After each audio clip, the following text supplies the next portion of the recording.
Mener des entretiens pour recueillir les bonnes pratiques et rédiger des études de cas.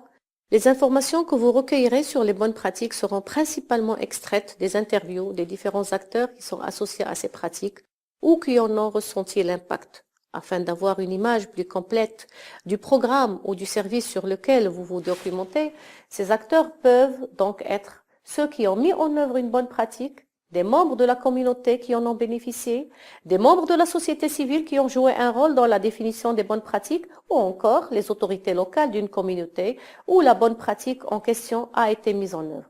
Les entretiens avec les acteurs impliqués dans une bonne pratique fournissent une perspective essentielle sur les changements obtenus grâce à cette bonne pratique, sur les catalyseurs de ces changements, sur les défis à relever dans la réalisation de ces changements et sur la perception qu'ont les personnes concernées de la façon dont la pratique pourrait être améliorée, pérennisée ou dupliquée.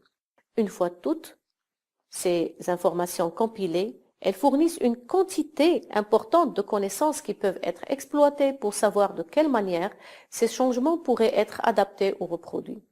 Discuter avec les personnes lors des entretiens et des groupes de discussion vous permet également de réaliser une synthèse des modèles, des thématiques, des perspectives et des perceptions diverses qui enrichiront l'analyse des bonnes pratiques. Il serait bien que vous interviewez au moins 3 acteurs différents. Par exemple, 1 ou 2 personnes qui ont mis en œuvre les pratiques en question, 1 ou 2 personnes qui sont supposées en avoir bénéficié. Les principaux éléments que vous devrez prendre en compte, c'est présentez-vous et expliquez l'initiative Making It Work avant de commencer l'entretien. Expliquez le but de l'entretien qui participe à documenter les bonnes pratiques pour une publication Making It Work. Expliquez de quelle façon les informations obtenues lors de l'interview seront utilisées. Expliquez que l'entretien est confidentiel et que toute information que la personne interrogée ne veut pas divulguer demeurera confidentielle. Si vous travaillez avec l'aide d'un interprète, n'oubliez pas de laisser suffisamment de temps pour la traduction entre les questions.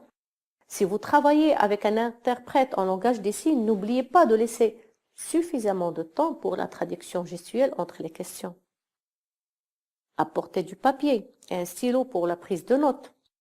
Il est préférable d'avoir 2 personnes lors de l'interview.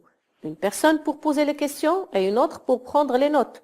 Si vous photographiez les personnes interrogées, n'oubliez pas d'obtenir leur consentement écrit pour pouvoir utiliser les photos.